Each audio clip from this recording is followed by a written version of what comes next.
Dans cette vidéo, nous allons découvrir les effets assez incroyables de la méditation sur l'anxiété et la dépression. Je vous préviens d'avance, ça vaut de l'or. Vous n'êtes pas prêts.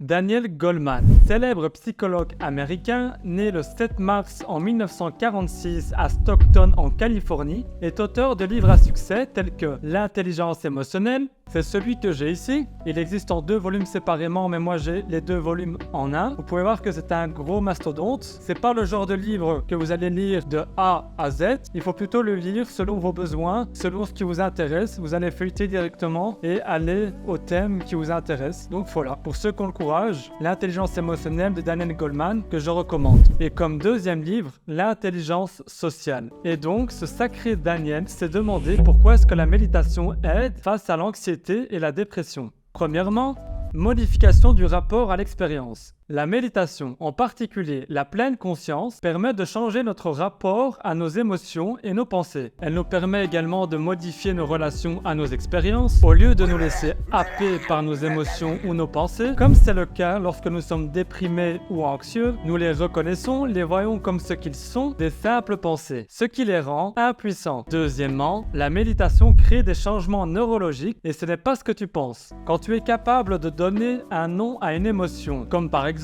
oh, je me sens à nouveau déprimé. À ce moment-là, tu as effectué un transfert au niveau de l'activité neurologique. Tu as déplacé l'activité de la partie du cerveau associée à la dépression vers celle qui observe, celle qui est consciente, le cortex préfrontal. Et donc ce déplacement va réduire la dépression et va renforcer ta capacité à la comprendre et à la considérer comme un simple sentiment. En bref, identifier et nommer les émotions et les pensées négatives diminue leur impact neurologique, réorientant l'activité cérébrale vers le cortex préfrontal. Alors, comment faire? Comment cela fonctionne? Premièrement, à travers la pleine conscience. Parce que la pleine conscience se focalise sur le fait de devenir totalement conscient de son corps, de ses émotions et de ses pensées en temps réel. Au moment où elles apparaissent, mais sans s'attacher ou s'identifier à elles et sans les repousser ni les juger. Mais pas seulement. Deuxièmement, ce cher Goleman suggère d'associer cette pratique à une thérapie cognitive. Au cœur même de la thérapie cognitive réside une conviction profonde. Je ne suis pas obligé de croire en mes pensées. Ceci est extrêmement important pour les personnes souffrant de dépression et d'anxiété chronique, car ce sont des pensées qui, tels des détonateurs, font surgir l'anxiété, faisant naître en cascade une partie des ombres de la dépression. Du coup, comment contrer les pensées négatives? Tu peux prendre l'habitude de ne pas laisser ces pensées t'envahir et de les contrer avec des preuves réelles de ta vie. Et donc, tu arriveras à un raisonnement du genre « Oh, elles ne sont pas vraies parce que la réalité me prouve le contraire, je ne suis pas obligé de les croire. » Tu verras, c'est rassurant.